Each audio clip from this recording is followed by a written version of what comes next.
Prochaine expérience maintenant, peut-être que là, une équipe va prendre l'avance. Sait-on jamais. Et là, on parle d'hélicoptère. Bon, on n'en a pas en studio parce qu'on n'avait pas les moyens d'ouvrir le toit d'en faire entrer. On a les images et le pilote n'a pas ménagé Martin. On regarde ça.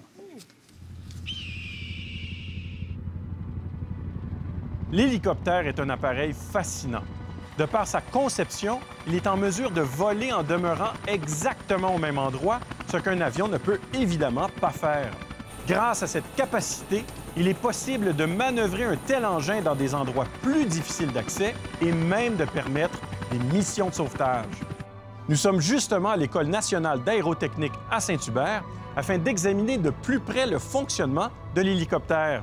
Sans surprise, un tel engin arrive à s'élever dans les airs lorsque ses pales sont en mouvement. Mais il est aussi en mesure de se déplacer dans la direction désirée. Une chance d'ailleurs. Mais comment arrive-t-on à diriger l'hélicoptère dans la direction désirée? En inclinant l'hélice supérieure, en contrôlant l'hélice arrière ou plutôt en déplaçant un poids à l'intérieur de l'appareil? Équipe, bonne réflexion. Oh! Eh bien, les Bleus vont réfléchir à la question en premier. Toi qui voyages régulièrement en hélicoptère. Bien, moi, je connais Normand Brathwaite qui a un hélicoptère. Oui. Ça, on peut dire que c'est un poids à l'intérieur de l'appareil. Mais c'est peut-être... Laisse-moi te répéter la question. Comment on peut diriger un hélicoptère dans la direction désirée en inclinant l'hélice supérieure, en contrôlant l'hélice arrière, en déplaçant un poids dans l'appareil ou D, en connaissant Normand Brathwaite? Oui. Bon, toi, Virginie, parce que Virginie, là, jusqu'à maintenant, je veux pas dire qu'on est hot, mais elle a beaucoup de bonnes réponses. Alors, Virginie... Je dirais pas que vous êtes hot. Je dirais qu'elle, elle l'a pas mal. Oui, je l'ai un peu plus. Mais là, je vais avoir besoin de ton aide. Parce Oui. que je sais pas. J'ai déjà pris un hélicoptère. Ben, moi, zéro. Jamais. Jamais? Jamais. Je OK, sais bon, que je ben, je vais manque quelque t'aider. chose. Donc, c'est ça. Je dirais entre A et B. voyons donc. Moi, je dirais entre A et B aussi. On y va-tu avec l'hélice arrière? On va dire B. C'est parfait. On y va avec B? On y va. En contrôlant l'hélice arrière, c'est ce que vous choisissez. Oui, Parfait. oui. C'est L'hélice choisi. arrière, on la contrôle et ça nous permet d'aller où on veut. Voilà notre explication. C'est pas si clair, mais je l'apprends quand même. Allons voir du côté des rouges maintenant. Oui, mais en fait, avant que les Bleus confirment leur réponse, Mélanie me glisse à l'oreille B. Oui, OK. parce que moi, je suis amie avec Gaston Lepage, qui a beaucoup ben non. plus un poids constant que Normand Brathwaite. Parce que Normand, il peut fluctuer de poids, puis ça peut changer.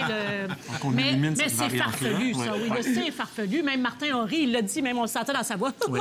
Ou C. Alors, On y va moi, je avec pense que B. Oui, oui, oui. Hey, vous dites toujours la même affaire. Ben, on que nous autres. est désolés. Hey, c'est la soirée avec le moins de démarches scientifiques de toute l'histoire de Génial. Mais on a quand même des choix de réponse. La même chose des deux côtés. Chose certaine, ça va être encore l'égalité après. Alors, maintenant, c'est temps d'aller voir la bonne réponse. Et c'est en image. On regarde ça. L'hélicoptère ne se dirige pas grâce à son hélice arrière. Celle-ci sert plutôt à empêcher l'appareil de tourner sur lui-même comme une toupie une fois qu'il a quitté le sol, ce qui serait catastrophique. Il n'y a pas non plus de poids qui se déplace à l'intérieur de l'appareil pour le diriger dans la direction désirée. Le pilote va plutôt incliner le plateau qui supporte les pales. La réponse est donc A. L'hélicoptère vole exactement grâce au même principe qui permet aux avions de voler. On parle ici d'un principe chouchou à l'émission, l'effet Bernoulli. Selon ce principe, plus l'air se déplace rapidement, plus sa pression est basse. L'aile d'un avion est simplement conçue de manière à ce que l'air circule plus rapidement au-dessus de l'aile qu'en dessous.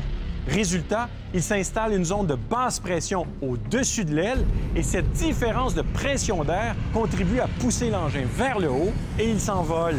Dans le cas de l'hélicoptère, l'aile n'est pas fixe, elle est plutôt en mouvement puisque les pales au-dessus de l'hélicoptère ne sont rien d'autre que des ailes d'avion qui tournent sur elles-mêmes.